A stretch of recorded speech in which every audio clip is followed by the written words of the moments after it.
Yamal. Alors évidemment, on ne découvre pas Yamal ce soir.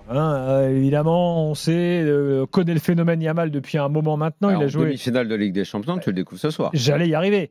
Il a joué ce soir, on l'a dit tout à l'heure, je crois que c'est Edgar qui l'a dit, son 100e match avec le Barça. Donc ça fait quand même un paquet de matchs. C'est le plus jeune joueur de l'histoire à jouer 100 matchs en pro. Il a commencé à quel âge? À 12 ans? On rappelle qu'il n'a pas 18 ans. Il est encore mineur. Mais pendant combien de temps on va dire qu'il n'a pas 18 ans? Je pense que ça fait 2 ans qu'on dit qu'il n'a pas 18 ans. Il n'avait pas 18 ans il y a 2 ans. En même temps, il a joué 100 matchs depuis. Il vient au stade, c'est son Mais là, voilà. Il a fêté son anniversaire ou pas à un moment? Là, la diff, il vit c'est toujours que... chez ses parents, non? C'est que plus l'adversaire est fort, plus il est fort. Non, mais la diff, c'est que là, on est en demi-finale de Ligue des Champions et que le mec, t'as l'impression qu'en fait, il se balade. Mais il est là, c'est Bastoni a dit après le match que ce soir, on assiste, Manu... Qu'est-ce qu'il a dit? Attends, il a dit quoi, Bastoni? Bastoni a dit Lamine Yamal, défendre sur Lamine Yamal, réponse facile, c'est le meilleur joueur du monde. C'est la vérité. Inzaghi a dit après le match, j'ai jamais vu quelqu'un comme ça depuis que je suis entraîneur. Et Thuram a dit par contre, il a dit non, c'est pas le meilleur, il y a Dembélé et Kylian Mbappé devant. Et Mbappé a dit non, le meilleur du monde, c'est moi. Pas mal. Non, je déconne. Est-ce que Manu, on a assisté ce soir définitivement à l'arrivée d'un nouveau phénomène qu'on va voir pendant durant l'Euro, j'ai eu la 15 ans au méga top. Le phénomène, ça fait un petit moment qu'on a compris. On a compris l'Euro, son talent dès l'Euro, on a compris que le mec était phénoménal. Il était réellement au-dessus, même si on avait les prémices avant. Dès qu'il a commencé, tu vois bien que la technique qu'il a, l'habileté. Maintenant, ce que tu vois de plus en plus, même s'il l'avait tout de suite, parce que c'est ça les génies, c'est qu'il joue la tête haute, c'est que tout ce qu'il fait est intelligent. Il joue toutes les surfaces de pied et il a ce truc en plus qui est quand même assez original dans le football, c'est de maîtriser cet extérieur qui lui permet de trouver tous les angles de passe pour des centres. Il fait tout, il sait tout faire. Il passe quand il faut passer, il dribble quand il faut.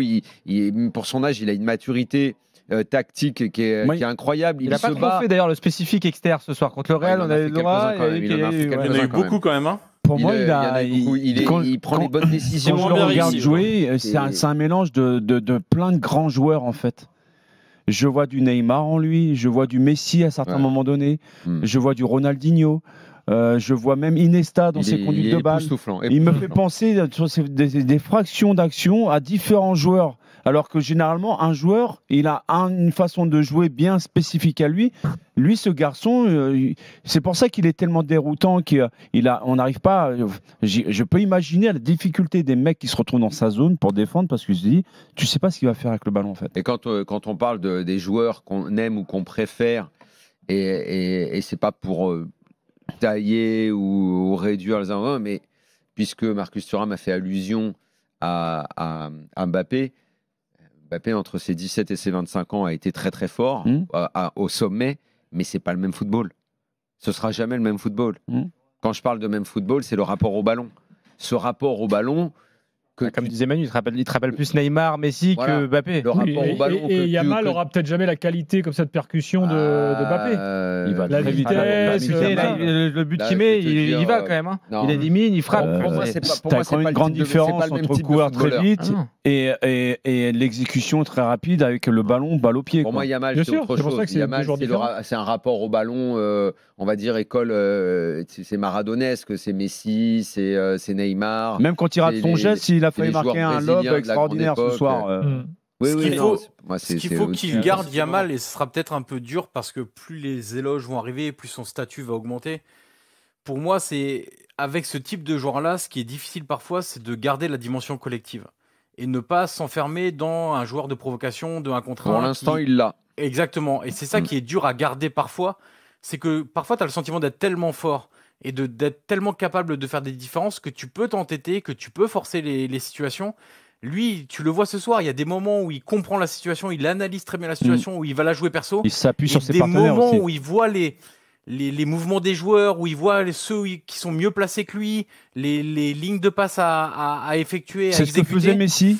Ouais, exactement. Mais sous le contrôle d'Edgar, en plus, ça a l'air d'être un bon mec qui kiffe jouer avec ses potes. En fait, il y a un côté un peu comme ça, une sorte d'innocence, quoi. Le mec, il est là, il s'éclate avec ses potes. C'est ça, il s'éclate, il rigole, il prépare une nouvelle teinte de cheveux pour la finale de Coupe du Roi. Oui, ça, c'est pas ce qui réussit le mieux. Pour le coup. Non, mais moi, on me dit, je coupe. Non, mais c'est un mec, effectivement, qui prend du plaisir à jouer. Mais pour parler un petit peu de là où il peut progresser aussi, parce que, et vous avez complètement raison, vous avez dit c'est un homme des grands matchs et ça en dit beaucoup déjà sur la qualité du joueur. Mais il a quand même, je pense, une marge de progression sur le reste. C'est-à-dire, tu regardes ses stats cette saison, c'est 6 buts en championnat. Vu la qualité du joueur, il pourrait être évidemment largement au-dessus. Avant le match de ce soir, il a mis un but sur les 10 derniers matchs. Ça, ouais. Ah, mais évidemment, il est excellent sur les passes décisives, mais je pense qu'il a encore une marge de progression pour devenir encore plus tueur, et notamment dans les matchs. Après, il est dans une équipe où t'as un mec qui en met 33. Oui, t'as Rafinha qui marche sur l'eau. Par exemple, le dernier match en championnat de 9 qui enquille les buts. Bon, alors qu'il en mette un peu plus, oui, je pense qu'il doit en mettre un peu plus, ça c'est certain, t'as raison.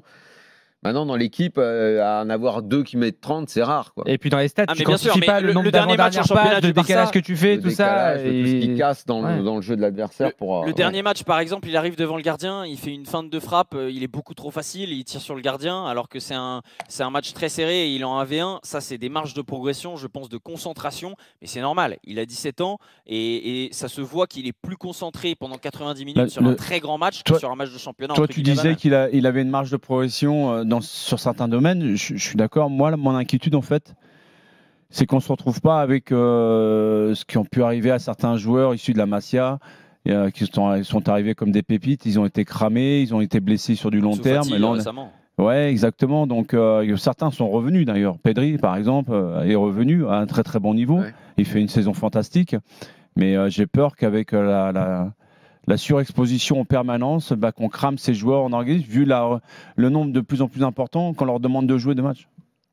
On le disait en l'avant-match, il a déjà raté 50 jours de compétition cette saison. Donc toutes ces statistiques-là, c'est avec 50 jours en moins quand même. Avec au moins, le Barça, ils n'ont pas la Coupe du Monde des clubs. Si jamais ils devaient gagner la Ligue des Champions avec Yamal, et bon, il serait candidat très sérieux au Ballon d'Or et sa saison elle serait royale parce que c'est ça qui va compter. Il y a certains de ses coéquipiers qui sont aussi candidats au Ballon d'Or. Moi, Pedri et Rafinha, c'est... Oui.